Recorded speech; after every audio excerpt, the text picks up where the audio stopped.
ఆంధ్రప్రదేశ్‌లో జరుగుతున్న పరిణామాలు, వైసీపీలో గలాట, వైసీపీలో కుటుంబ తగాదాలు, నాయకుడితో పాటు వాళ్ళ అనుచరులకు గూడా వస్తున్న తగాదాల కోసం ఒక డిస్కషను.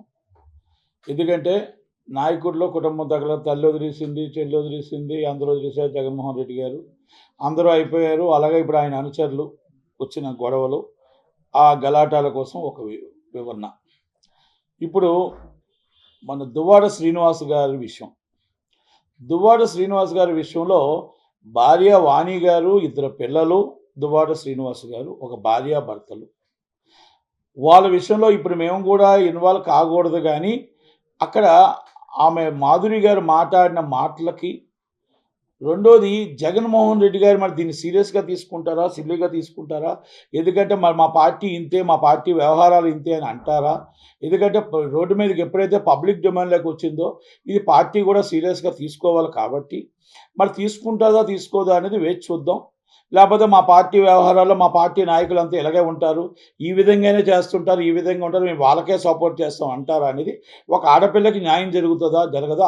ఆ పిల్లలకి న్యాయం జరుగుతదా? జరగదా? అనేది వేచి చూద్దాం. నేనేం అడుగుతున్నానంటే మాధురి గారును దువ్వాడ శ్రీనివాస్ గారిని 2 అడుగుతున్నా. సుప్రీంకోర్టు ఆర్డర్ ప్రకారం నాకు ఎవరమైనా రిలేషన్‌షిప్‌లో ఉండొచ్చు. మాకు స్వేచ్ఛ ఉంది. నన్నెందుకు ఇబ్బంది పెడుతున్నారు అని నేను ఒక ప్రెస్ మీట్‌లో ఆమె ఒక మాట అన్నది. అమ్మ, సుప్రీంకోర్టు ఇచ్చిన ఆర్డర్ ప్రకారం ఎవరికెవరు ఇష్టపడితే ఎవరైనా రిలేషన్‌షిప్‌లో ఉండొచ్చు అన్నది మాత్రం వాస్తవమే. కానీ భార్యని, పిల్లల్ని పక్కకు తోసేసి, భార్య, పిల్లలు ఉంటుండగా మిమ్మల్ని రిలేషన్‌షిప్‌లో ఉండమని ఏ కోర్టు చెప్పలేదు. ఏ సమాజము చెప్పలేదు. ఏ హిందూ సాంప్రదాయం ప్రకారం పెళ్లి చేసుకొని పిల్లల్ని రోడ్డు మీదకు తోసి ఆళ్ళింట్లోనే మిమ్మల్ని కాపురం పెట్టమని ఆళ్ళ ముందే మేము కాపురం పెట్టమని ఎక్కడా చెప్పలేదు అని మాత్రం నేను మీకు ఒక్క స్పష్టం చేస్తున్నాను మాధురి గారు. ఎందుకంటే నిన్న ప్రెస్ వాళ్ళు అడగడానికి కొంచెం సమయం దొరికిందో దొరకలేదో తెలీదు గానీ, ఇది సమాజంలో మనం టోటల్‌గా ఇది వైసీపీ నాయకుడు దువ్వాడ శ్రీనివాస్ గారు చేసినది. ఇది జగన్మోహన్ రెడ్డి గారు ఖండించినా, ఖండించకపోయినా ఆంధ్రప్రదేశ్ ప్రజలందరూ చూస్తూ ఉన్నారు. దీన్ని చాలా నిస్సిగ్గుగా ఆమె మాట్లాడుతున్న మాటలకి, ఆమె ఆలోచనకి ఆమె పెళ్ళయ్యి ముగ్గురు పిల్లలతోనే ఉన్నానంటున్నది. మరి ఆమెకున్న పిల్లలో భార్య ఉన్నారు కదా! ఓకే.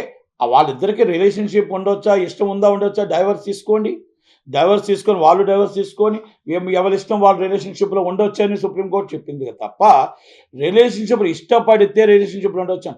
భార్య, పిల్లలు వాళ్ళు ఉంటుండగా కూడా వాళ్ళని తోసేసి రిలేషన్‌షిప్‌లో ఉండండి. లేకపోతే వాళ్ళ ఇంట్లోనే బలవంతంగా దౌర్జన్యంగా ఉండమని ఏ రిలేషన్‌షిప్ చెప్పలేదని మాత్రం నేను అది ఒక్కసారి ఆ ఆర్డర్ కాపీ కూడా క్షుణ్ణంగా చదువుకోండి. మీ బావగారు చాలా పెద్ద అడ్వకేట్ అంటున్నారు. చాలా పెద్దోళ్ళు అంటున్నారు. మీరు పెద్ద కుటుంబం అంటున్నారు. కనుక కుటుంబంలో స్విచ్ పెట్టి వచ్చి మీరు ఈ విధంగా పెట్టడానికి కూడా జగన్మోహన్ రెడ్డి గారు ముసిముసి నవ్వులు మాట్లాడుతూ నవ్వుతూ ఉంటాడా? లేకపోతే పార్టీ నుంచి ఆయన్ని ఏమైనా సస్పెండ్ చేసి ఆడపిల్లకి అండగా ఉంటాడా? వాళ్ళ అమ్మగారి మాటలు కూడా వాళ్ళ పెద్దవాళ్ళు ఆ అమ్మగారి మాటలు కూడా విన్నాం. ఓకే, తప్పులేదు. మీ కుటుంబ కలహాలు కుటుంబం నుంచి మరి వాణి గారు మేము వద్దంటున్నప్పుడు మీరు డైవర్స్ ఇచ్చి కూర్చొని పెద్ద మనుషులు కూర్చొని మాట్లాడవచ్చు. ఓకే, జగన్మోహన్ రెడ్డి గారు కూడా డైవర్స్ ఇచ్చేయండి, ఇలాంటి వాళ్ళు ఉండొద్దు, ఇలాంటి వాళ్ళతో ఎందుకు కాపురం చేసామని అంటున్నారు అని చెప్పి అంత పెద్ద ఆమె అన్నారు. మరి డైవర్స్ ఇప్పించడం, పంపించడం, చెల్లెల్ని వదిలేయడం, తల్లిని వదిలేయడం, అవసరానికి వాడుకోవడం, అవసరానికి ఎవరినైనా తోసేయడం అనేది జగన్మోహన్ రెడ్డి గారి నైజమే. దాంట్లో తప్పులేదు. ఆ పార్టీలో ఉన్నవాళ్ళు చాలామంది ఉన్నారు. ఎందుకంటే నేను చూసాను మన అవంతి శ్రీనివాస్ గారు ఒక అరగంట వస్తే చాలు అని చెప్పి ఆడియో చూసాం. అలాగే మన అంబటి రాంబాబు గారిది ఒక గంట వస్తే చాలు అని చూసాం. ఇయన్నీ కూడా ఈ వైసీపీకి ఒక నైజం. ఈ నైజంలో దువ్వాడ శ్రీనివాస్ గారు ఈజ్ ఎ బిగ్ లీడర్. పార్టీకి మూలస్తంభం. జగన్మోహన్ రెడ్డి గారి తర్వాత శ్రీకాకుళం జిల్లాకి. మరి ఆ భార్యాభర్తల గొడవల్లోకి నేను వెళ్ళట్లేదు కానీ, ఆమె రోడ్డు మీదకొచ్చి రాత్రంతా పాపం ఆ పిల్లలతో ఉంటుంటే ఆ మాట్లాడుతున్న మాటలకు బాధ అనిపించి నేను ఈ విషయం ప్రస్తావించడం జరిగింది. కనుక జగన్మోహన్ రెడ్డి గారు ఏం చేస్తారు? పార్టీ నుంచి ఏ చర్యలు తీసుకుంటారు? వాణి గారి పిల్లలకి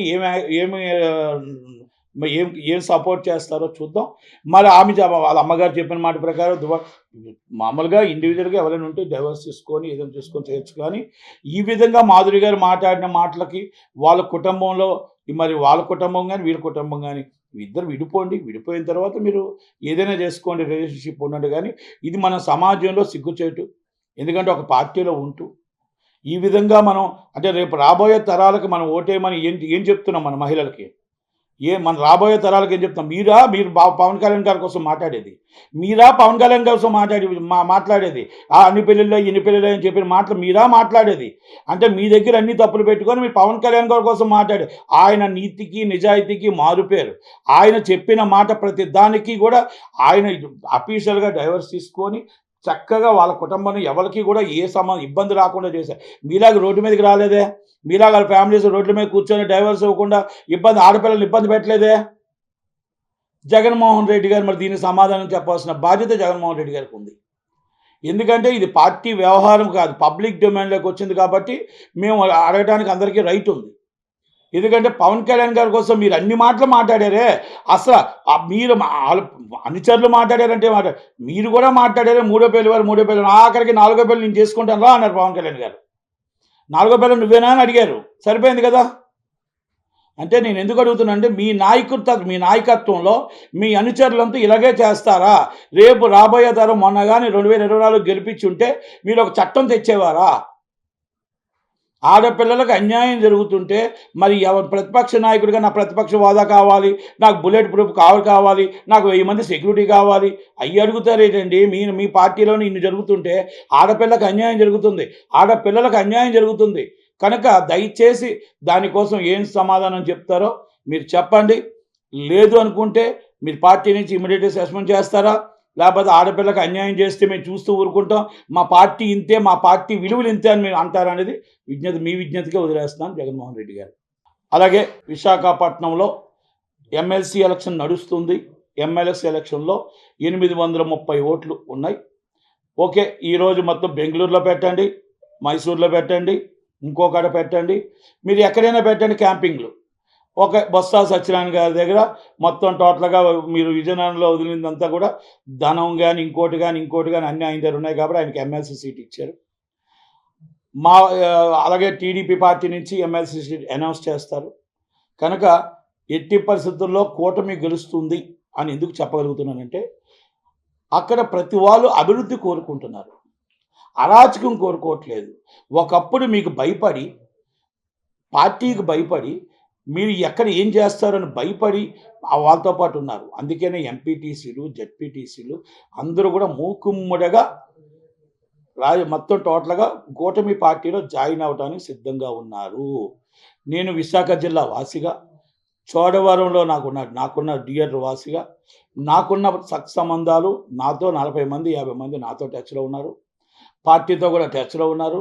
మీరు ఎక్కడ వాళ్ళ ఫోన్లు లాక్కున్నా మాతో టచ్లో ఉన్నారు. కనుక దయచేసి ఎలక్షన్లో మాత్రం దాదాపు 740 ఓట్లతో కూటమి గెలుస్తుంది. నాయకత్వం చంద్రబాబు నాయుడు గారు ఏ పార్టీ ఎవరిని పెట్టినా కూడా, కానీ పీలా గోవింద్ గారికి ఇస్తే బాగుంటుంది నా వ్యక్తిగత అభిప్రాయం. ఎందుకంటే ఆయన చాలా మంచివాడు. ఆయన ఆల్రెడీ సీటు మన రిజిస్ట్రింగ్లో జనసేనకి వెళ్ళిపోయింది. కనుక అలాంటి వ్యక్తికి ఇస్తే బాగుంటుంది అనేది నా వ్యక్తిగత అభిప్రాయం. పార్టీ ఏ నిర్ణయం తీసుకుంటే ఆ పార్టీకి ఆ నిర్ణయం కంపల్సరీ అందరూ వర్క్ చేసే పరిస్థితి ఉంటుంది.